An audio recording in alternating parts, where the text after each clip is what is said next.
Right, some breaking news just into us. We told you yesterday that UEFA had suspended referee David Coots, and in the last few minutes we've had confirmation from UEFA that it is investigating Coots' conduct. The investigation is over a potential violation of the UEFA disciplinary regulations. To the English clubs mainly, come to your senses. Not out of love for football, because I imagine some of you don't have much of that, but out of respect for those who bleed themselves dry so that they can go to the stadium to support their team and want the dream to be kept alive. For those, you change your mind. Do it out of respect for the English people, for the home of football. Gentlemen, some will say it is greed, others disdain, arrogance, flippancy or complete ignorance of England's football culture. But actually it doesn't matter. What matters is that there is still time to change your mind. Everyone makes mistakes. English fans deserve to have you correct your mistake. They deserve respect. For me in particular, the last 7 results, okay, albeit not great for them, they haven't picked up many points, it's been tremendously disappointing for them. They're not losing many games, so they're still in games. They still have a chance of winning games. But I would be concerned, okay, where's the pressure coming from? Is it going to be City? Obviously, City are not exactly the most consistent team in the world right now as well. So, I mean, where's that pressure really going to come from? I don't see City maintaining consistency to put pressure. Maybe this result sort of rejuvenates them in some way and says, all right, let's go for it.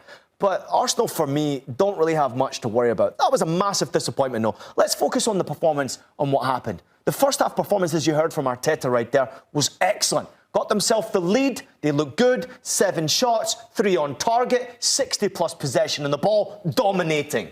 Second half, to Arteta's point of view, you get a goal, 2-0 up, you're thinking, all right, cruise control. What could go wrong? An absolute world-class goal from Bueno, by the way. No goalkeeper saving that one. That can happen.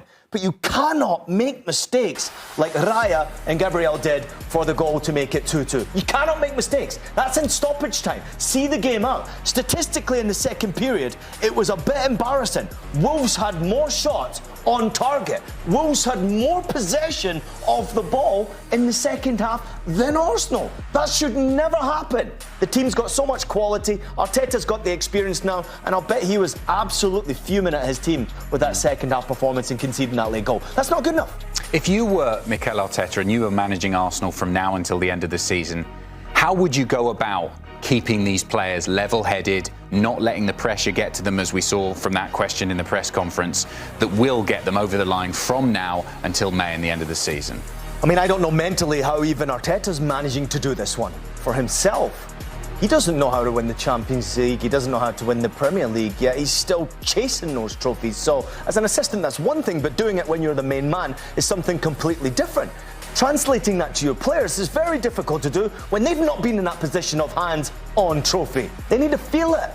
And I think they're so desperate to get over the finishing line. They're so close to getting there, to lifting that Premier League title. I still think they'll do it. But it is concerning. Only Palace and West Ham have dropped more points from winning positions in the Premier League this season in 2026 than Arsenal, right? That's 7 points dropped for them in calendar year 2026 alone from winning positions. So that's where the concern kind of creeps in. Arteta's got to shut that up. You can't keep drawing games when you should be winning games, and obviously the losses are not really there. That Manchester United loss was a difficult one to take, but Arsenal still in good position here. And I would say, where's the competition coming from? I said that a bit weird. Where's the competition really coming from? Extremely disappointed, obviously, with the result, with the way the game ended.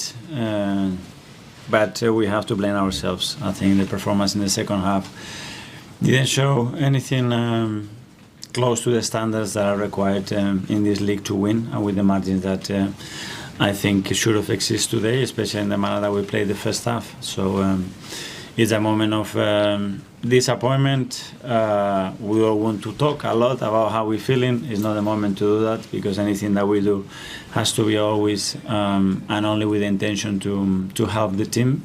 And right now I think we have to swallow that frustration. When you are at this level and at the top, you need to take the hits, because today we deserve them as well, and move on as quick as possible, because on Sunday we have a big game coming up. The mentality within the team, because out there tonight it looked as if they were struggling under the pressure, under the expectation. You know, you're out there to go 7 points clear. I think any question, any criticize, any opinion, you have to take it on the chin today. I mean, that's it.